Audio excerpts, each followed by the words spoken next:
Hola, everybody. Welcome to Chicks and Salsa. How's everybody's day going? I'm doing great. How are you? It's Tuesday and I've had a busy week, but I worked all weekend too. So it was kind of hectic, but it's going well so far. It's been hectic like you wouldn't believe. There is all kinds of Right. sickness going around. So like there's been so many different people calling out where I work. So it's going around and I don't want to get it. Oh, yeah, no, I Say understand no, that. no, no, no. For me, like 806 has been crazy busy this week. We had a high school basketball boys coach on today who is headed to the state tournament for one of the local high schools in town.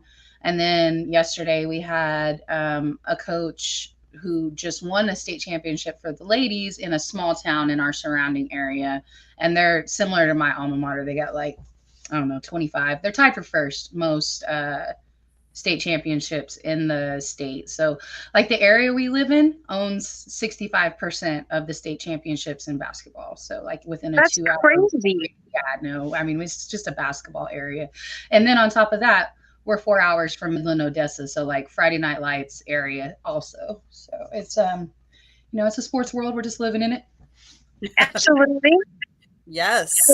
Then there's And our world traveler down there in Candy with her Daytona experience and everything else. Have you been home lately, Candy? Be honest with you, the last 2 weekends we've been home and it has felt so good. So much. right, I could actually start cleaning the house. Like, because if you're right, constantly working during the week and then we do broadcast at night, like, and then on weekends we were going to events, there was no room to do the normal stuff that you need to do. So let's just put it to you that way. It needed to be done. And then it makes you feel so much better once it is done. Yes. Yes. absolutely so. Absolutely so. Oh, also, today on 806, if you ladies get a chance and want to go back and listen to a lady that's on the LPGA tour, her name is Kathy Halloran, and then she's also one of the main members of the Kathy Whitmore Foundation. I don't know if y'all know this, but she's the winningest golfer of all time, men's or women's. Yeah, and Really? she just passed away on December 24th. So it's the first time they're having the foundation and their golf invitational without her. But she's from Texas. So and she's the winningest one. I thought it was Tiger, but he actually has six more to go. Wow. Oh, that's crazy. Right. Yeah. Well, it So might if you even be challenging for him to catch up after his car after wreck. right, yeah. And even before his car wreck, sometimes us analysts are wrong. And I was like, what I saw out of Tiger, I was like, he's never going to win another major again. And then he won the major right after that. And so, very happy to be wrong. But, and then his car crash was shortly after that. So, hopefully, but, it's kind of nice to have that historical type of, stat like that, like you're the winningest men or women. So if you get a chance, that's like on the second half or the last half of my 806 video on my page, if you want to check that out. And she just talked about what herself and the other Kathy actually have done for women's golf. That's awesome. I played golf once. We I was Really? eight. I was I've never 13, and I won second out of two people with a score of like 136, 160. It was either 136 or 163. I mean, it was ridiculous. And my golf coach came at one point and he said, "Just pick up your ball." And I'm like, "I didn't make it to the hole yet." And so That's really funny. I can't do miniature golf, so Right. I refused to not to sink it. So anyway, I got a trophy for it too. I mean, prized possession, not, but it's a funny story. Second place in a two-person contest. That's hilarious. Well, I had a cousin that was really good, and he was playing in the boys division. Obviously, and he didn't even place, and so it really pissed him off that I got a trophy. Because he was actually he was very good at it, and I was just more a putt person at the time anyway. So All All right, so let's go ahead and jump into our first topic. And I want to thank Crystal Hilton for sharing this in the Sip Off group. It was something that I was not aware of. What's up, Snowman? Thanks for the support. We appreciate it. And so I'm just going to go ahead and read part of this article to everybody, and you can kind of just make your own discernment after that. So, an Alabama girls basketball team was denied championship after being forced to play in a boys' league, and then they won it. So, Alabama youth girls basketball team that was told they would lose their practice facility unless they agreed to play in a boys' league went on to win the whole thing and yet was denied the championship trophy. Instead, the trophies were given to the boys, to be clear, who were beaten by girls in a league final, according to the mother of the girls. Jamie, and I don't want to butcher her last name, so I'm just going to skip over it. The mother of one of the fifth grade players on the Hoover, Alabama girls recreational team explained the team saga via her Facebook. These girls have played together for 3 years for a competitive girls league representing Spain Park. All are fifth graders in the Hoover school system. Halfway through this season, they were told they could not use the Hoover gyms for their practices unless they paid to play in the Hoover Rec League. They were told to stay together as a team. They had to play up a level in competition and play the fifth grade boys. The girls were in the middle of the pack throughout the season, losing several close games by 1 point. Playing the boys was a challenge that they rose and met. It made them play better players and a better team. They were told before the championship that they could play in it, but that if they won, they would not be allowed to have the trophy. And then this is the mother's quotes. Excuse me, what did they do to get disqualified? Did they not do their part? Did they not pay their dues?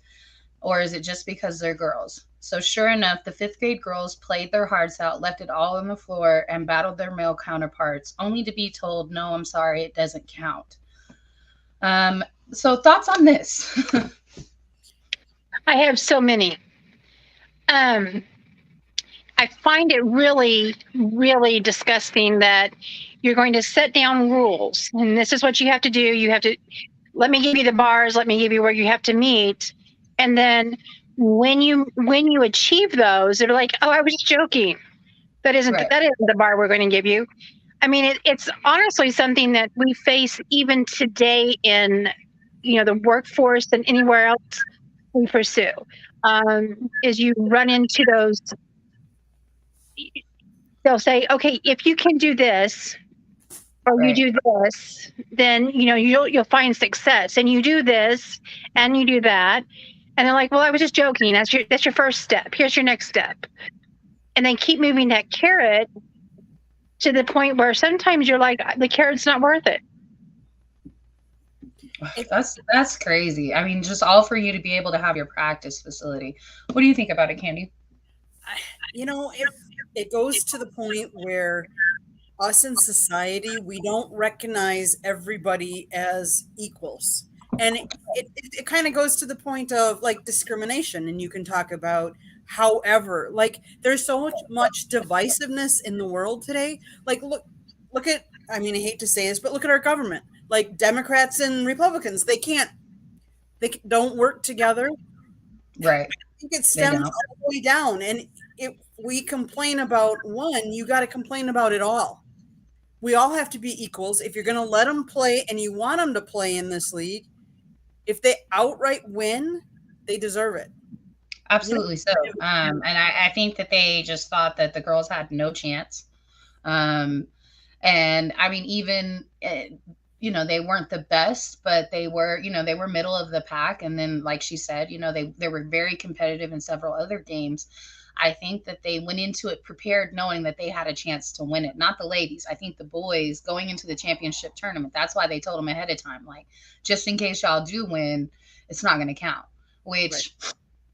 I don't know. I mean, big ups to them for following through and doing it anyway, because, there's a chance that the backlash that comes from that, like, oh, well, y'all played in the league, but you didn't even try for the tournament. And you didn't try for the championship. So it's like, it was a double-edged sword, like if you win, it doesn't count. But if you don't even participate, there's going to be all kinds of backlash towards your team. So I can't imagine. And I don't know what I would have done in that situation, because if I'm not playing for anything, I don't know if I don't know what I would have done, honestly. So, I mean, and fifth grade girls to be put in this trial like this, I can't imagine. Well, how do you think the boys feel that actually lost, but now they're given the first place trophies too? Like, I'd be interested to hear how they feel. Right. No, that's a good question. That's a very good question. And then even at that, you were forced to play with girls. Like that is not to say insulting, but how would you not feel awkward like this?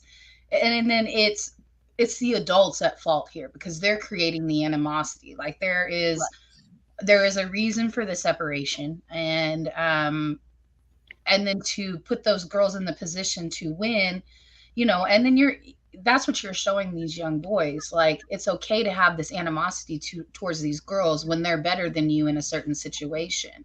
Right. Well, So yeah, I was gonna say, what kind of precedents have they set and created for these boys after watching all of this and then be like, well, they won, but not really. So right, what no, kind that's what I'm of saying. They're teaching them to have that type of mind frame. Right. right? Mm. That's I like I said, I have so many things I'd love to say, but we'll keep it family oriented in my thought process here. But Right.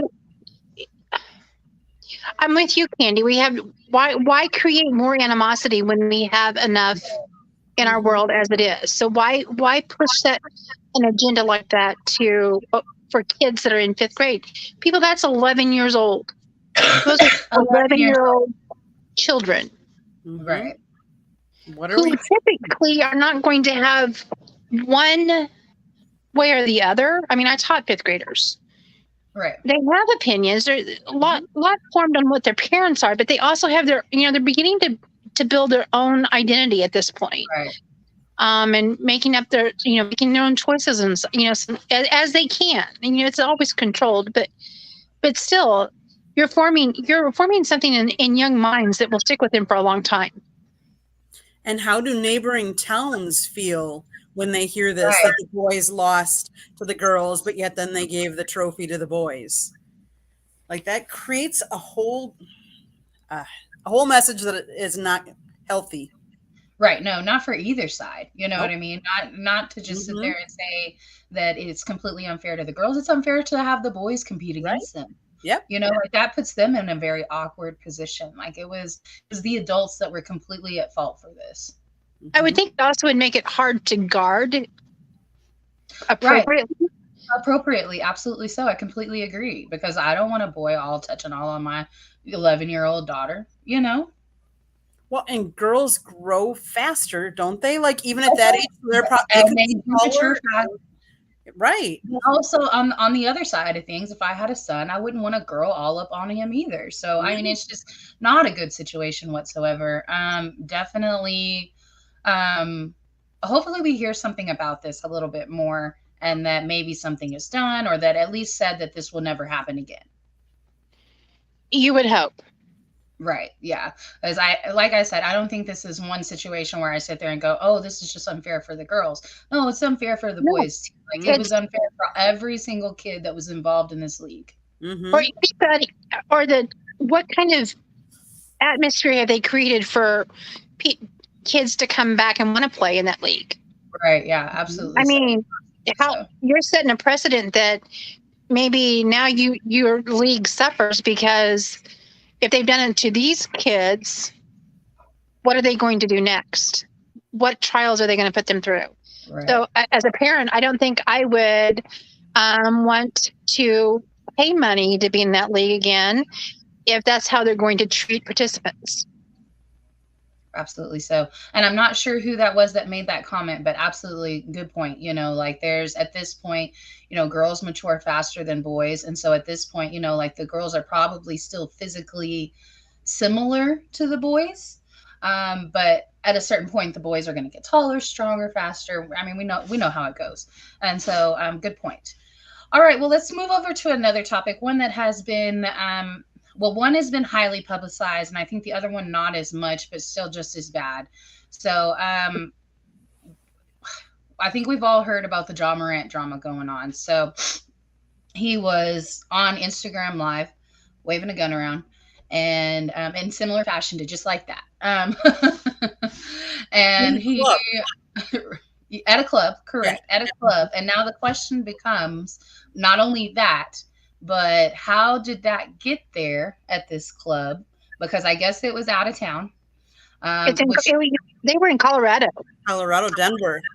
okay, so they're in Denver. And that means how did that gun get there? If it came with draw, then it came on the team plane, which means a 50 game suspension. And there is open carry in Colorado, but not when alcohol is involved.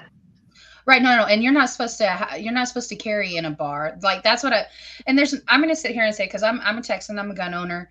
And there's absolutely in my opinion absolutely nothing wrong with being a gun owner. Correct. But you have to be a responsible gun owner and you have to do it legally.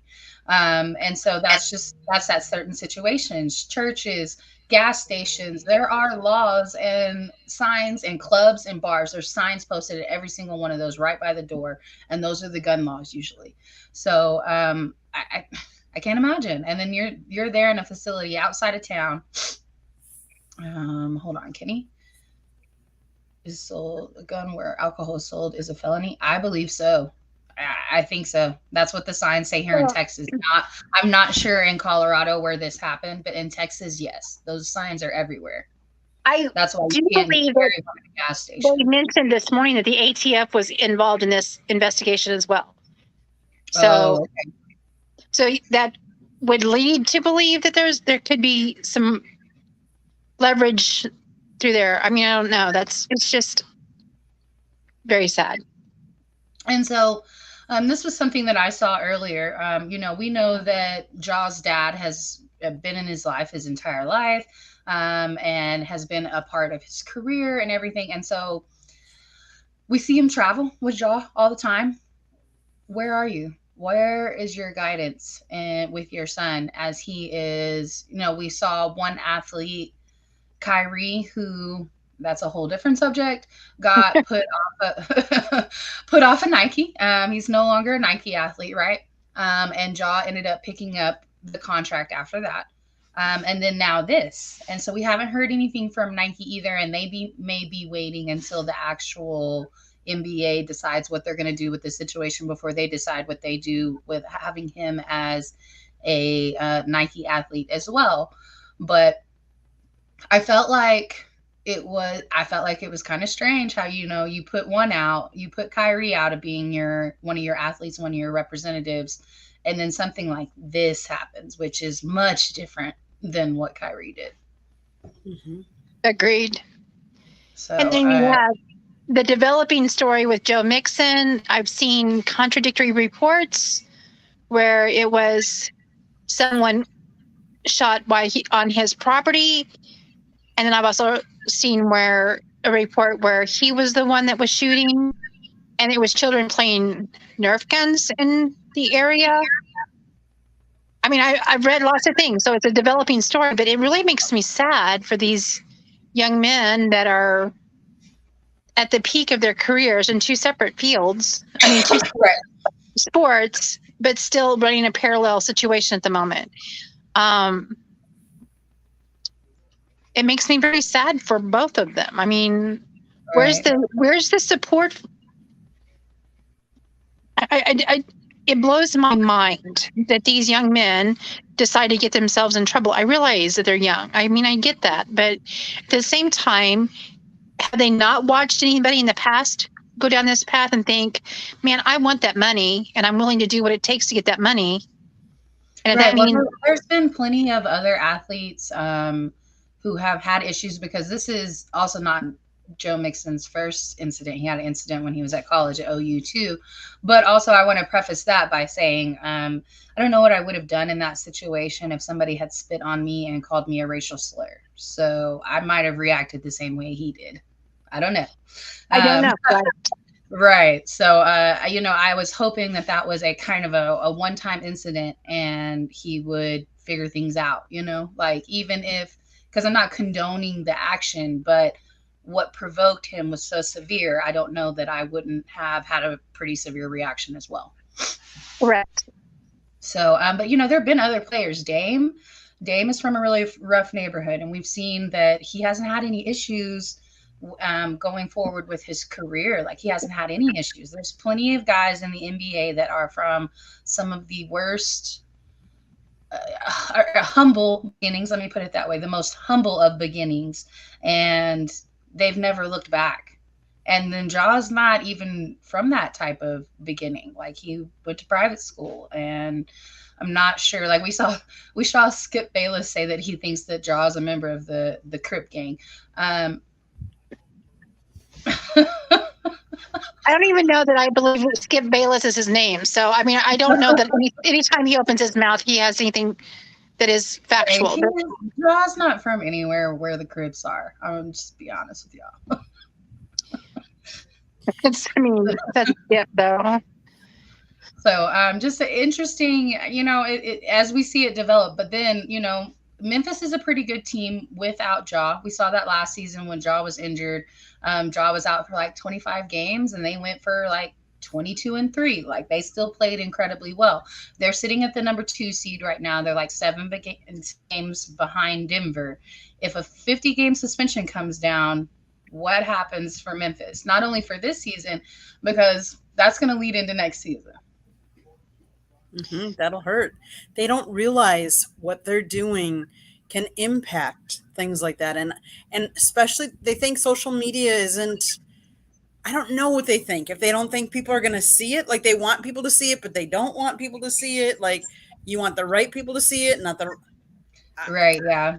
And because Instagram is a little different, here on Facebook, like generally you're not going to have a lot of interactions with famous people or athletes, but on Instagram you do. Like there's a lot of athletes and a lot of people that follow, and they get on your lives and they interact with you, and that's what happened with Jaw. So like, no, I agree. I don't know exactly what he was thinking, but in my opinion, I feel like probably a lot of substances were involved, and I don't think he necessarily knew where he was live at. Maybe he thought he was on his personal account. Could have been. So I decided that I really do not do good at making first choice picks. He was the player that I decided I wanted to follow because I really enjoyed watching him play last year. And I'm like, okay, so I'm going to pick up, and that's going to be who I follow. And I'm like, all right, so obviously in several aspects of my life, my first choice is suck. So what I need to do is make a choice and then say, okay, you're not it. And then move to my second one, because second time has been a charm for me in many situations. Right. Well, and the thing about Jaw, even before this happened, I would say that this season and we saw it at the end of last season, but I felt like they played so well that they kind of backed it up. And so this is purely about the performances on the court and what we've seen. But what I've seen out of Memphis this year is just not only them, but Dylan Brooks and Jaw and a couple of other players like that. They've been incredibly full of themselves, and which, don't get me wrong, they are a really good team, but they're talking real loud. They're chirping real loud, and you don't have a championship to back it up, in my opinion. We got 5 of them in San Antonio. Right. So I don't know. I don't talk big until I've won big, is my opinion. I hear you. Like I look at like Giannis, and he doesn't. Right. I mean, they did really well. They won the championship, but they're not out there bragging, Right? No, for sure. And they're not causing problems. Like Dylan Brooks, almost every time he gets on the court, there's an altercation. Exactly. So, and we know like that's part of it. That's part of that entertainment value, and we enjoy that. But as we know, it can go too far. Is there going to be a point when we have another Malice at the Palace type of situation? Because if you have both benches, so that's 24 players, and then you have staff, so then you got probably like 50 people in there, and everybody's involved. Do you think the fans are not going to get hyped up and get involved too? Of course they are. Right. And it's very easy access to the floor in the NBA as opposed to any other sporting event because you're there.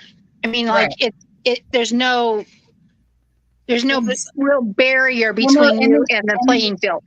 The incident with Jaw and Shannon from Undisputed. Now that's a prime example right there. Like that was an altercation. Shannon was the fan, Jaw was the player. Like, like that, it was a problem. And, or, well, Dylan Brooks was involved, of course. So, like it was a lot. And so, that's a prime example. Like Shannon was there as a fan at that point in time, and there was an altercation and it was allowed. So it is a mind frame over there going on. And for me, I look at leadership when it comes to this. Obviously, Jaws, it's your team. So as a player, I think you're partially at fault for allowing your players, allowing the rest of your team to act in that fashion as well, because you're supposed to lead by example.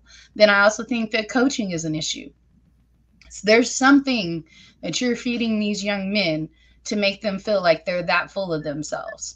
And then also, like I brought up about Jaw's dad, like there's leadership here and there's guidance needed, and it's lacking at this moment. Well, and part of it is the agents too. I mean, it's the agent's responsibility to help Right. them see, especially when they're so young, to help Right. them see where they should be going and what they should and what they shouldn't. Right. Because Jaw played 1 year of college and then came out. Mhm. And so, like, he's incredibly young. He's incredibly young. And there's nothing wrong with him being a gun owner, because I absolutely believe that professional athletes are targets. And Mhm. so, like, Paul Pierce, he chimed in on this. And while I can understand some of the sentiment, his was very different. Like, he was stabbed. And I can understand that. Like, you need to protect yourself. You need to feel like you can protect yourself. But that's not what Jaw was doing. Right. Jaw was waving his gun around, being irresponsible. So, thank goodness nobody was hurt, other Mhm. than probably his career. Now, do I think he'll be able to bounce back from this? Yes, but I think there's a 50-game suspension on the way. So here's the other thing is, if we take Jaw out of the basketball situation and put him in, using a term from the penal system, but the general population. So if he was just Oh, Joe yeah. Schmo in the public that didn't have this huge He would have been arrested. contract, he'd have been arrested. He would be behind bars already. So, Right. and charges already pressed. So he's been afforded the fact that he has a celebrity status that has protected him somewhat. I mean, he's going to pay for it, but he's not behind bars waiting to. Right. He may eventually be arrested and held accountable for this, but because of who he is, they're trying to figure a way out of it, obviously. Right. I mean, there'll still be a buffer for him that will keep him from being what you or I, if you or I were in that same situation, because we would not have the same privileges extended to us Right. that he is being extended, because he is an athlete. And that's the one thing that makes me sad, is when these athletes forget that they have certain privileges being extended to them, especially when they are getting these large contracts, that they aren't putting that thought through, and using this as a path to help future generations. So I don't know. I just wish that there was more thought process. But then again, I flip back to when I was that age, like last year or something, and I didn't have the same.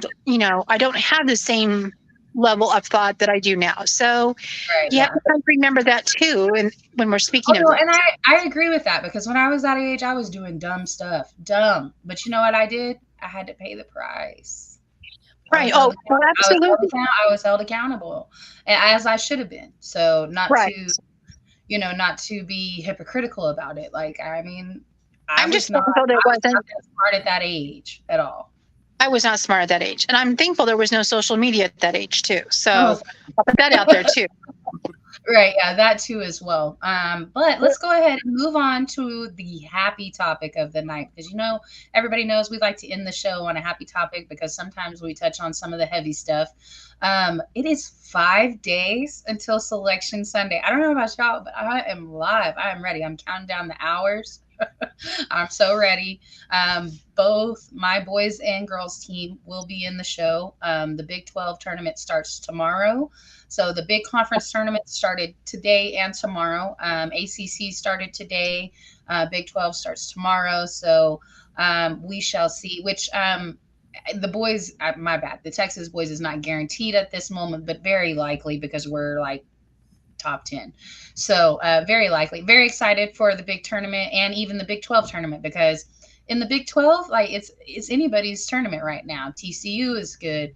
Kansas State is good. Kansas is good, but you just got beat by Texas this past weekend. Tech is going through some drama, and we will touch on that next week probably. I don't know if y'all know this, but their coach was suspended indefinitely. Yep. Saw that this morning. Yeah, very interesting. We talked about it a little bit on the radio show, but we'll touch on it next week for us ladies. Candy, I know you like basketball. What are you excited about for the tournament?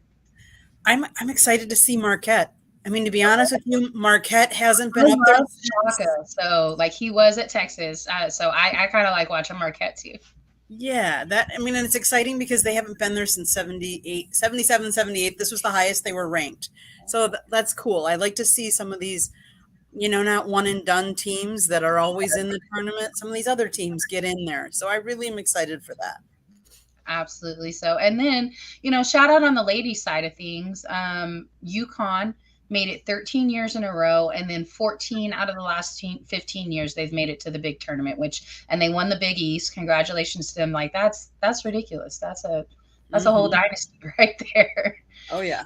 Right? And if you haven't been keeping up on the women's side of things, it is probably possible that South Carolina is going to repeat. But those number 2 to like number 12 section right there, all those teams are pretty evenly matched in my opinion. Indiana's really good. Keep an eye out for Maryland. I think the Maryland ladies, who were supposed to be in the middle of a rebuild, they are showing out this season. They're at number 6, and it doesn't look like much of a rebuild. And they probably going to be returning a lot of players next season. Like I said, very physical. They are a defensive-minded team, and because they are so defensive, they have a lot of offense created off of that defense. So there's a lot of turnovers, there's a lot of blocked shots, and there's a lot of steals. So excited to see them play. I do think the Texas ladies were injured some, but we're still fighting hard, and I'm excited to see what we do in the tournament. Carrie, anybody stick out to you this season? Well, I enjoyed watching the South Carolina team. I think that they're fun to watch. As far as any particular team, not really, because I just like the dance in general. So I like watching all of that come in. You get to see a lot of talent in just a few days, and that's what's fun about the big March Madness, is watching all the talent on display in very big fashion. So, and absolutely so. And also, we got your eyes on y'all. Y'all better treat the ladies right. None of that bull that happened in San Antonio a couple years ago. We're watching. Can you believe that's 2 years already? But yeah, none of that. Let's not judge that up. No. All right, guys. Well, that's going to do it for us tonight. Thank you so much for watching, commenting, sharing. We appreciate it. And we will be back next week.